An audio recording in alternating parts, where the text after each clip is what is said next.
Bonjour à toutes et à tous. Nous sommes en direct de l'IFCAM, l'Institut francophone de formation au cinéma alimanier de Ménigout, qui nous accueille pour une émission spéciale sur la résidence d'auteurs de jeux qui a eu lieu dans les lycées de Venours dans la Vienne, à Rouillé, et dans le lycée Perrochon de Parthenay dans le 79, les Deux-Sèvres. Et nous avons avec nous Romaric Gallenier. Bonjour Romaric. Bonjour. Enchanté. Et également sur le côté deux lycéens qui vont bientôt nous rejoindre, qui peuvent d'ailleurs avancer, qui sont Nils et Juliette, et qui ont participé à ce beau projet qui a duré quelques semaines au sein des deux établissements, qui a été accompagné par la région Nouvelle-Aquitaine et par la communauté de communes de Parthenay-Gâtine, ainsi que le département que l'on remercie pour ce lieu formidable qu'est l'IFCAM, et évidemment le Festival ludique international de Parthenay. Et justement, avant de démarrer peut-être cette émission, nous allons commencer tout de suite par quelques images de Madame Grelier, la proviseure de l'établissement lycée Ernest Perrochon à Parthenay. Alors, ce projet est né l'année dernière. Il a germé dans l'équipe de STD2A, aussi bien auprès des professeurs de design que d'un professeur de sciences de l'ingénieur qui était associé à cette équipe de design. Et ses collègues, je pense, étaient particulièrement intéressés par tout ce qui se passe sur Parthenay autour du flip, et c'est ce qui leur a donné l'idée d'utiliser cette entrée du jeu pour amener les élèves à travailler la démarche de création. Voilà, c'est comme ça que le projet est né, et du coup ils ont répondu à un appel à projet, puisqu'il y avait un appel à projet de la région pour des résidences d'artistes, et il se trouvait que je crois qu'il y avait eu peu de résidences d'artistes autour du jeu, voire pas encore. Et comme on a une région qui est très volontariste pour la culture des jeunes, on a souhaité participer à cet appel à projet, et notre projet a été retenu. Voilà comment est né ce projet. Ça répondait aussi à une réflexion qu'on mène dans l'établissement, notamment autour du jeu et de la création, puisque on a construit un projet de formation pour ouvrir un DNMAD, donc Diplôme national des métiers d'art, qui est un nouveau diplôme qui confère le grade licence, et qui en fait est né il y a 3 ans, et qui a remplacé les mises à niveau pour des BTS en design. Donc, comme on avait travaillé sur ce projet de formation, je crois que de fil en aiguille, naturellement, nous est venue l'idée, au sein de l'équipe, que la résidence d'artistes pouvait avoir tout son sens. Ça a été un partenariat, je dirais, tripartite, puisque c'est à la fois évidemment la région qui a financé 80% du projet. C'est un projet qui est quand même assez conséquent sur le plan financier. Et puis aussi la ville bien sûr le lycée et la ville de Parthenay, en plus particulièrement la communauté de communes, puisque dans le cadre de l'éducation artistique et culturelle, la communauté de communes nous a apporté des fonds aussi, et nous a aussi permis d'avoir des personnes ressources qui sont bien informées et qui travaillent sur le flip depuis de longues années. Je pense notamment à monsieur Étienne Delorme, qui nous a aussi apporté son expertise et qui est venu à plusieurs reprises en amont de la résidence, et puis qui va continuer aussi avec nous sur le temps de valorisation. Alors, il se trouve qu'il y a quelques années maintenant, presque une dizaine d'années, alors plus particulièrement en 2013, le proviseur de l'époque, M. Chagnolot, a réussi à faire ouvrir cette formation donc STD2A, Sciences et Technologies du Design et des Arts Appliqués. C'était une vraie belle opportunité pour le lycée, parce que c'est une section qui est assez rare, il y en a assez peu dans chaque académie. Il y a à peu près 2 voire 3 lycées par académie, donc ça permettait au lycée de vraiment se différencier des autres lycées en termes d'identité pédagogique. On a aussi une culture des arts plastiques qui est très importante au niveau du lycée, puisqu'on a notamment l'option arts plastiques en seconde, en première et en terminale, mais on a aussi la spécialité arts plastiques de la première du baccalauréat général. Donc on a vraiment, c'est vrai, une dynamique autour de la création, que ce soit en design ou en art plastique, les deux en fait étant assez liés. et trouvant des résonances l'un envers l'autre. Après ces images, il convient de vous présenter, Romaric Galledier, vous êtes auteur de jeux donc de façon professionnelle, et de ce depuis 2011. Vous êtes également affilié à un mouvement, un groupe d'auteurs qui s'appelle le MALT, le mouvement des auteurs de la région toulousaine. Et à votre actif, on rappelle que vous avez participé notamment à créer des jeux comme Tapi Quoi ou encore Magic Rabbit, parmi tant d'autres bien évidemment, mais ces deux-là m'intéressaient à être cités puisqu'ils ont été récompensés ou en tout cas sélectionnés dans différentes listes de nominations pour les faire connaître comme étant des jeux à posséder dans sa ludothèque, que ce soit par le Spiel en Allemagne ou encore le Trophée Flip ou même par des réseaux comme le The Dice Tower. Et vous avez pu accompagner donc, les lycéens des deux établissements scolaires dans leur travail de création, dans leur processus de création de jeux de société pendant une quinzaine de jours de chaque côté, à Venours et à Pérochon, à Parthenay et donc à Rouillé. Et on peut lire, et ça c'est intéressant, sur votre présentation Trick Track qui est l'un des plus grands sites francophones de référence sur le jeu de société, votre présentation, votre bio, que vous avez peut-être vous-même écrite, où vous dites que vos jeux peuvent rendre les gens plus compréhensifs les uns avec les autres, plus heureux, puis aussi plus beaux et plus intelligents, et que vous espérez ainsi contribuer au bonheur de l'humanité.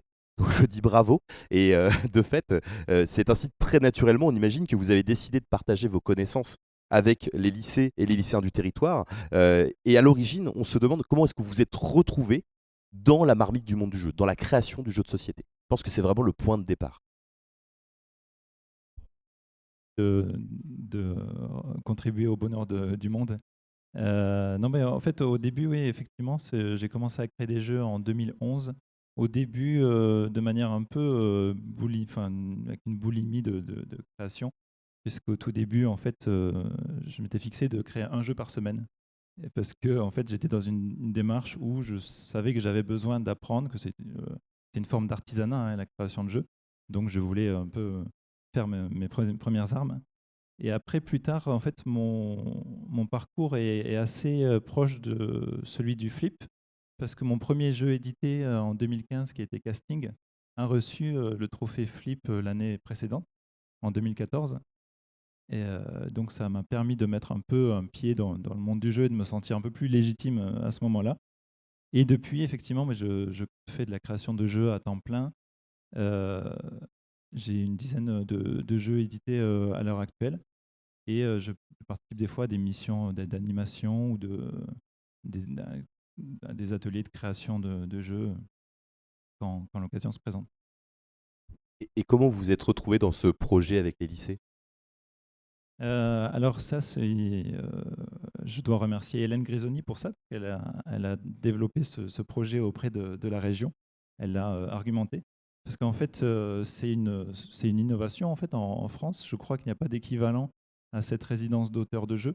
Parce qu'effectivement, on connaît des résidences d'artistes ou d'écrivains. Mais par contre, le fait que des auteurs de jeux soient invités à ce genre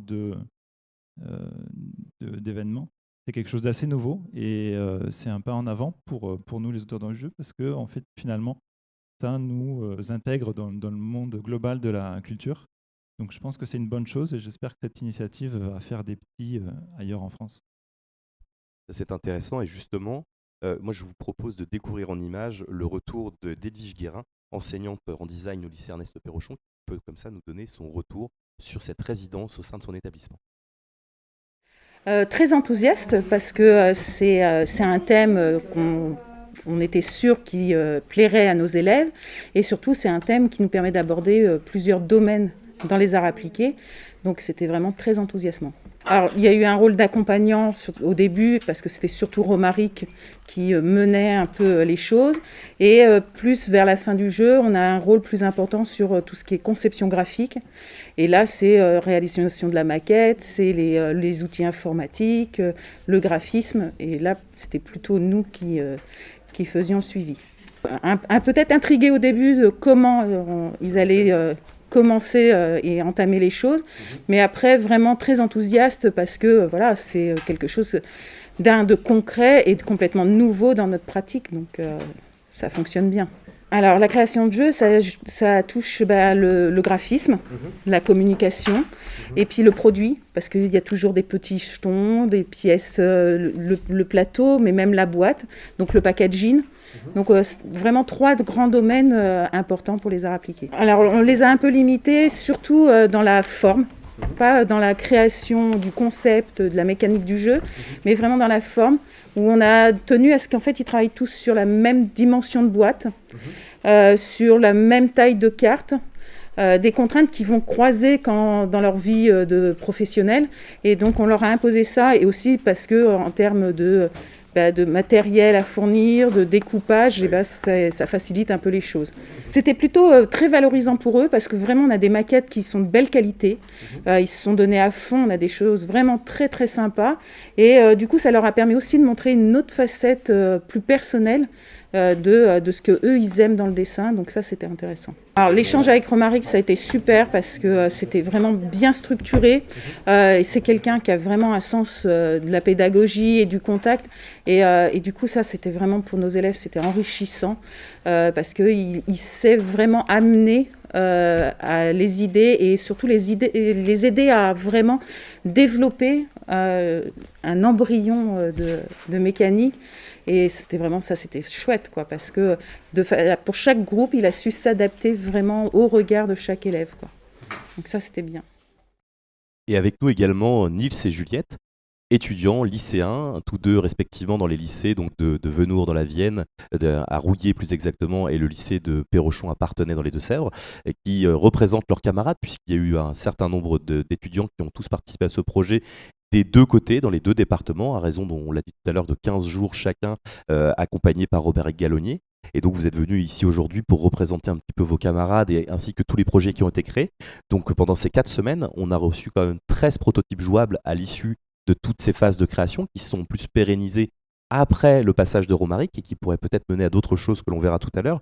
Brièvement, pour vous présenter, Juliette, Nils, est-ce que vous pourriez nous parler un petit peu de vos parcours respectifs ? Bonjour, donc moi j'ai commencé par faire une seconde CCD au lycée Ernest Perrochon, donc c'est une seconde avec une option création, culture et design. Et maintenant je suis en première STD2A, sciences technologiques du design et des arts appliqués. Bonjour, je suis actuellement en seconde au lycée de Venours à Rouillé. Vous avez donc travaillé les projets en équipe. Combien d'équipes environ de chaque côté dans chaque lycée et pour combien de camarades par équipe à peu près ? Nous, on avait 8 équipes pour 3-4 personnes par équipe. De notre côté, on était divisé en 5 équipes de 4 personnes. Et oui, ça fait quand même un petit monde, hein, Romaric a encadré. J'imagine d'ailleurs que cette année, pour vous en tant que lycéen, ça n'a pas dû être très reposant, hein, avec le contexte, plus le fait de participer à un tel projet d'envergure. Mais peut-être que ce projet vous a permis aussi de découvrir de nouvelles perspectives ou de vous échapper un petit peu de ce quotidien. Quelle relation vous entretenez avec le jeu de société ? Est-ce que depuis que vous êtes passé par ce projet, vous avez découvert un univers ou c'est vraiment l'arrivée de Romaric qui a déclenché ça ? Moi, j'ai toujours beaucoup aimé jouer aux jeux de société, mais je ne savais pas comment c'était créé. Et c'était très intéressant d'avoir Romaric pour nous présenter justement toute la création, la conception du jeu, avec déjà savoir qu'il y a plusieurs personnes qui font partie de cette création et pas juste une personne. Pour moi, c'était de la découverte du monde du jeu de société, je n'y quasiment pas. Et c'est un domaine qui est très intéressant et on a découvert en effet comment sont créés les jeux. Et ça permet de demander, quand on voit un jeu de société, quand on y joue, de se demander quelles ont été les étapes derrière et on se rend bien compte en le faisant nous-mêmes. Oui, effectivement, alors, quand j'ai commencé un peu mon intervention dans chaque lycée, j'aurais fait observer des jeux édités, peut-être des jeux auxquels ils avaient déjà joué. Et il y a en fait sur les boîtes, en général, il y a le nom de l'auteur qui apparaît, le nom de l'illustrateur. Si on regarde un peu à l'intérieur de la règle, on peut voir le nom du graphiste éventuellement, des fois le nom du directeur artistique. Il y a aussi un éditeur qui est indiqué, un distributeur, etc. Donc on voit bien que en fait, le jeu de société, c'est toute une chaîne de métiers, de la création jusqu'à la distribution. Et en fait, là, on n'en a pas forcément conscience quand on n'est pas dans ce milieu-là. Donc, en fait, je voulais en fait leur montrer ça et puis leur montrer que peut-être ça pourrait être des métiers vers lesquels ils pourraient se tourner plus tard. Et donc, Romaric Gallonnier, sur les projets qui ont duré 15 jours dans chaque établissement, où est-ce qu'on en est aujourd'hui dans ces projets ? Alors les prototypes aujourd'hui donc sont à l'état, sont tout à fait jouables, hein, on est assez fiers du résultat auquel on a abouti. Euh, D'ailleurs, on pense les présenter, alors peut-être, si c'est possible, pendant le flip, pour les présenter au public, parce que là, ça va être ce qui va être nécessaire maintenant si on voulait pousser un peu plus en avant ces jeux-là. Ça serait de les présenter à un public plus large. Alors ça peut être un festival, évidemment. Ça peut être aussi des associations de jeux, des ludothèques. Donc on aimerait bien poursuivre ce travail qui a été enclenché, sachant que le temps de développement d'un jeu, ça peut être des fois plusieurs mois, ça peut être quelques années même parfois. Donc il ne faut pas sous-estimer et on va le mener alors sans forcément se mettre comme objectif une édition, mais en tout cas essayer d'aller à l'étape un peu au-dessus de on va présenter ces jeux au public et puis en fait avoir les retours des joueurs, parce que c'est souvent assez valorisant de montrer sa propre création et de voir les retours qui sont enthousiastes. Du coup, on est tous intrigués de voir un petit peu le résultat de ces productions. Je vous propose que Nils démarre une présentation de certains des jeux créés par tes camarades et lui-même, et qu'on enchaîne avec Lilou, qui nous rejoindra dans quelques secondes. On est parti, Nils ? Bien sûr. On a donc ici les 5 jeux qui ont été développés et commencé de créer par les lycéens de Venours. Ces jeux sont assez différents les uns des autres. Il y a des jeux de stratégie, des jeux de plateau principalement et beaucoup de cartes. On a par exemple, ici on a Kick-Off. C'est un jeu de foot qui se joue dans l'espace. C'est assez innovant par la manière de jeu, les techniques de jeu. Et c'est un jeu de stratégie de confrontation en 1 contre 1 ou 2 contre 2. On a Alerte Maximale, qui est un jeu coopératif plutôt dans l'espace. Ça se déroule dans un vaisseau avec tout un système de quêtes. On a World Wild Game, qui est un jeu, lui, d'ambiance avec des cartes et il faut faire découvrir par des mimes, des dessins, etc., des pays du monde entier à ses camarades. Donc c'est très coopératif. C'est un jeu d'ambiance, de soirée. On a Duel Gods, qui est un jeu d'enchères où on incarne des dieux. C'est un jeu de gestion de ressources avec un peu de plateau, principalement des cartes, de la stratégie et surtout de la confrontation. On s'affronte chacun contre les autres. Et pour finir, on a Escape Island, qui est un jeu où on doit s'échapper d'une île. C'est donc un jeu de plateau avec des cartes et gestion de ressources. C'est coopératif uniquement. On a presque déjà envie de jouer, mais on va laisser la place à Lilou pour nous présenter également les créations du lycée d'Ernest Perrochon.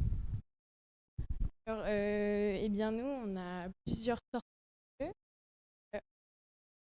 jeux. Avec des mèmes. On a un jeu de quête et un autre jeu de quête, la quête d'enfant. Avec. Nous avons Top Départ, c'est un jeu de course donc qui joue un plateau et des cartes. Sarcophage, c'est un jeu d'aventure qui joue avec des tuiles, c'est avec plein de pions et des cartes. Temporalité, un jeu de vitesse et un jeu de vitesse de rapidité dans l'espace et le Donjon Mystique. Qui est un jeu d'aventure de un univers médiéval. Que des univers différents, Romaric ?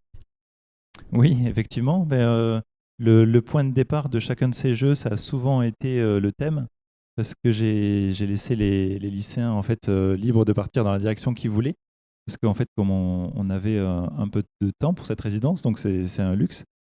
Alors que certains ateliers, des fois, certains ateliers de création de jeux, ça peut être juste une demi-journée. Là, on avait quand même une vingtaine ou une trentaine d'heures. Donc, je les ai laissés partir sur leurs propres envies. C'était souvent un thème. Il y a différentes entrées. Hein. Pour créer un jeu, on peut partir d'une mécanique, mais ça demande d'avoir une certaine culture ludique déjà. On peut partir d'un matériel. Et la manière la plus simple, souvent, c'est de se raconter une histoire. Donc, c'est souvent ça qui qui a été le point de départ.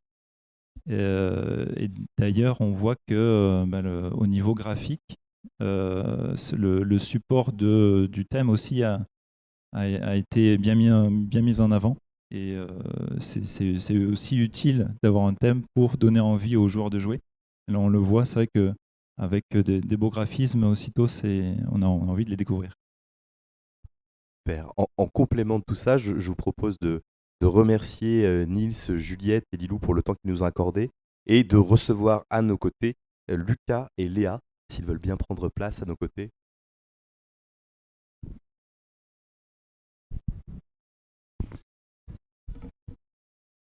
Lucas, Léa, bonjour. Aux côtés de Bonjour. Romaric, créer des jeux comme ça ensemble, ça a dû être une expérience assez singulière. Qu'est-ce que vous avez appris de ce travail en équipe? Alors, je pense que pour ce travail en équipe, ça nous a appris à collaborer et surtout à apprendre d'écouter les autres et ce qu'ils ont à dire. Et puis, on a pu débattre pour savoir si c'était bien de faire inclure une idée dans un jeu ou pas. Pour nous, ça nous a appris à partager nos idées ainsi qu'à collaborer ensemble. Oui, c'est ça. Alors en fait, le travail de groupe, c'est vachement intéressant. Pourquoi ils étaient en groupe? C'est que quand on est tout seul face à une page blanche, c'est vraiment pas facile, c'est pas les meilleures conditions pour créer. Alors qu'en groupe, il y a forcément un rebond. Il va y avoir des éléments moteurs et puis d'autres qui vont rebondir sur les premières idées. Et ça demande un certain sens de l'écoute, de collaborer. C'est pas facile, hein, je l'ai vécu moi-même dans les game jams à Parthenay. Quand on est dans un temps limité comme ça, il faut savoir en fait profiter des forces de chacun et rebondir sur les idées des autres. Ça demande une certaine ouverture d'esprit. C'est pas un exercice facile, hein, surtout quand on sait que voilà, le temps est compté.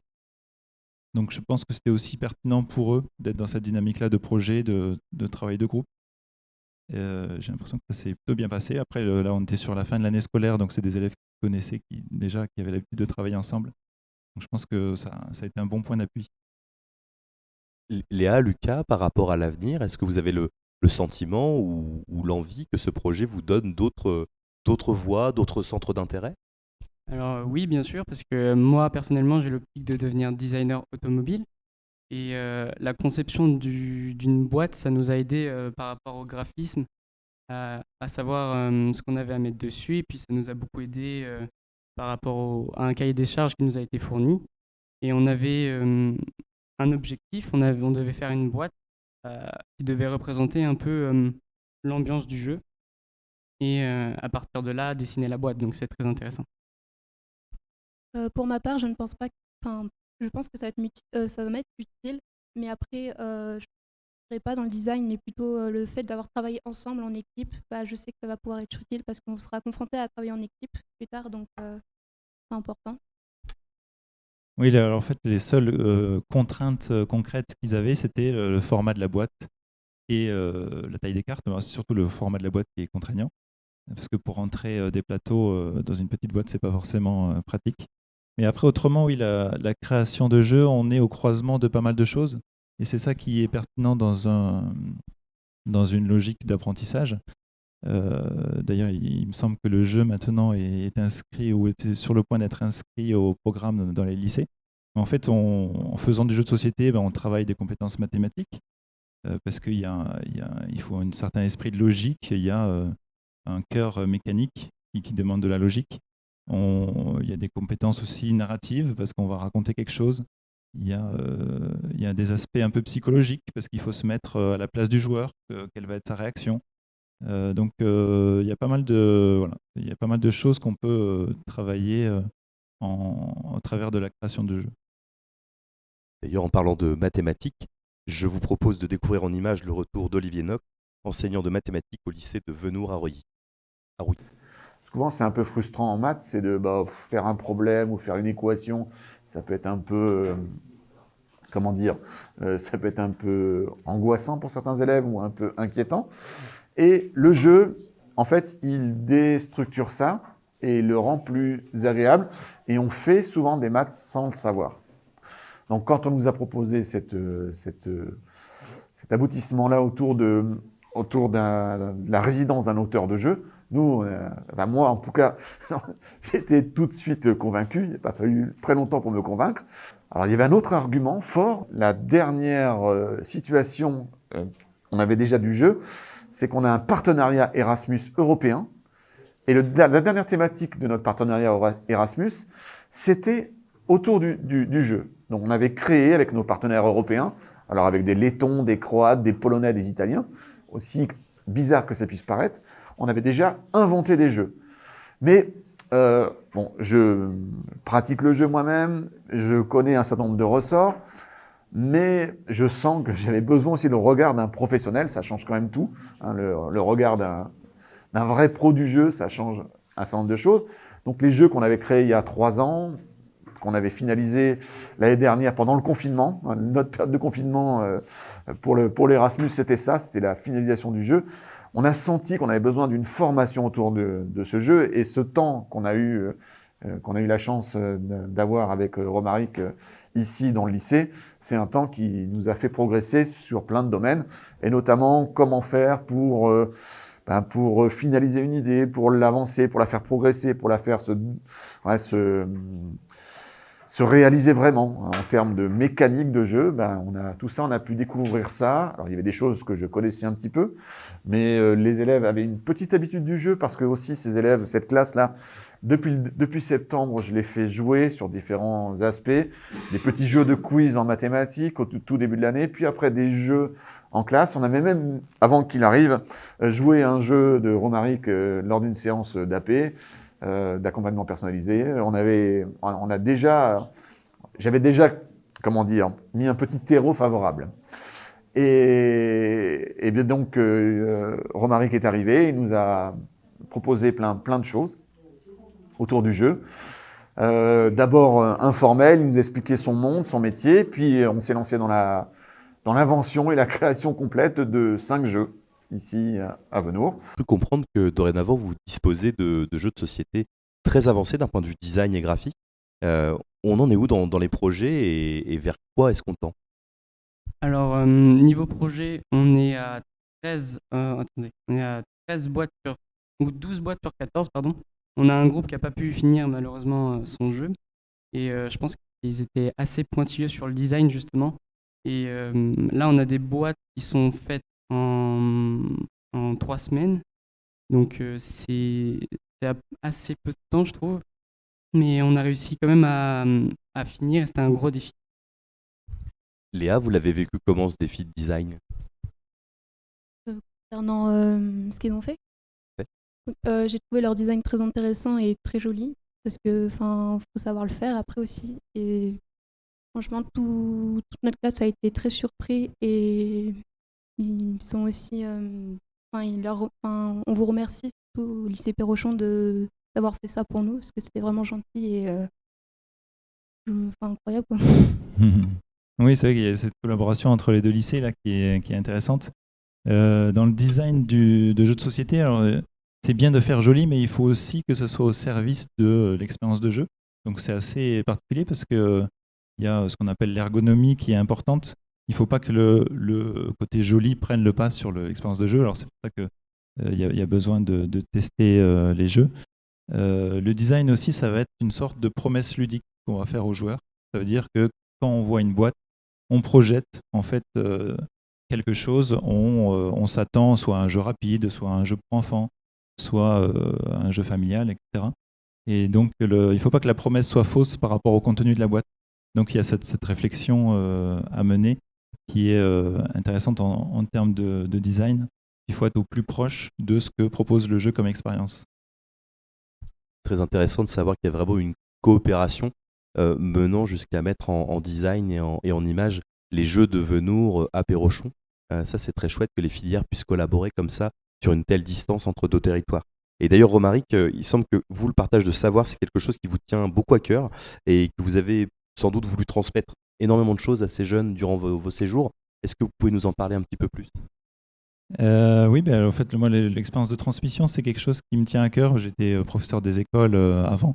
Donc là, je suis intervenu avec un public différent, qui est des lycéens. J'avais moins l'habitude. D'ailleurs, j'ai été assez surpris par leur esprit d'analyse, par leur réactivité, vraiment très, très intéressante. Moi, ce que j'ai essayé de leur apporter, c'est des éléments de game design. Alors en fait, il n'y a pas de formation en France sur le game design. Il existe quelques cours dans les écoles de jeux vidéo. Donc, on apprend le game design dans les écoles de jeux vidéo, mais il n'y a pas encore de formation pour la création de jeux de société. Peut-être qu'un jour, à Parthenay, ça pourrait voir le jour, d'après mes informations. Pour l'instant, en fait, on est sur une base un peu empirique. Ça veut dire que chaque auteur de jeu fonctionne un peu à sa sauce. On a nos petits outils. Il y a une petite bibliographie aussi qui est disponible, alors plutôt en langue anglaise, mais alors je recommande un ouvrage qui s'appelle L'art du game design, qui a été un des rares ouvrages traduits, qui est de très bonne qualité. Mais autrement, oui, voilà. Donc l'idée, c'était d'essayer de leur donner des petites billes pour que leurs intentions puissent puissent voir le jour dans un format de jeu qui soit contemporain, c'est-à-dire des jeux qui aient des règles assez simples à comprendre pour des durées de partie assez rapides, voilà, en phase avec le jeu de société moderne. Léa, Lucas, à travers vos créations de jeux de société, qu'est-ce que vous souhaitez transmettre au sein de ces jeux? Est-ce que vous aviez repéré des choses qui, dans le milieu du jeu, vous intéressaient et sur lesquelles vous vouliez les mettre en application à travers vos créations, ou que ce soit même de la transmission? On peut parler de coopération et de bien d'autres choses. Qu'est-ce que vous en pensez? Je pense que là, il y a certains jeux qui ont été faits pour justement rapprocher les personnes et aussi pour partager des moments. Je pense par exemple à des petits moments en famille qu'on peut avoir autour d'un jeu à la table, et puis c'est très, très, très, très important, je pense, ces moments de partage. Grâce à nos jeux, on aimerait pouvoir transmettre du plaisir et de la joie aux gens qui y jouent. Oui, c'est quelque chose qui est fort dans ce métier. Moi, c'est ça qui me plaît, qui fait que je suis heureux d'être auteur de jeu. C'est l'aspect on transmet des moments de convivialité aux joueurs. Moi, ce que j'ai essayé d'apporter aux élèves, c'est de leur montrer que, effectivement, le jeu, c'est un support d'émotion, et il y a des mécaniques qui permettent de contrôler un peu l'expérience qu'on veut créer. C'est pour ça que, selon moi, ça relève un peu de la création artistique, hein. C'est parce que l'auteur de jeu va avoir une intention, on va vouloir transmettre une émotion aux joueurs, tout comme ça peut être le cas dans d'autres domaines de la création. Et ce que j'ai essayé de faire, c'était de démystifier un peu cet aspect de je veux créer quelque chose de nouveau. Donc on a procédé vraiment étape par étape. Il y a eu un atelier, par exemple, où au départ, on a fonctionné avec un paquet de 10 cartes. Je leur donnais une règle, ils testaient, et puis après, on faisait les retours des ressentis, de qu'est-ce qu'ils en pensaient. Puis on modifiait les règles, puis ils retestaient, etc. Ainsi de suite, pour voir que, en fait, en changeant en faisant de petits aménagements de règles, en avançant pas à pas, finalement, on change l'expérience du joueur. Et c'est là où on voit que même sur une base très simple, on peut arriver petit à petit à créer un jeu complet. Et qu'est-ce que vous souhaiteriez dire aux jeunes créateurs en devenir de la région Nouvelle-Aquitaine qui pourraient regarder cette émission, et qu'est-ce que vous aimeriez leur dire par rapport à la création de jeu? Quels seraient vos conseils? Je pense que il faut pas hésiter, et puis il faut mettre en avant justement ce qu'on a fait, parce que ça peut être super intéressant.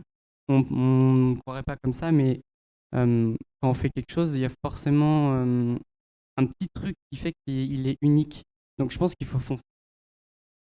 Moi, j'aimerais dire que peu importe qui on est, on peut tous faire des jeux, parce que nous, on a été capables, alors les autres aussi peuvent en être capables.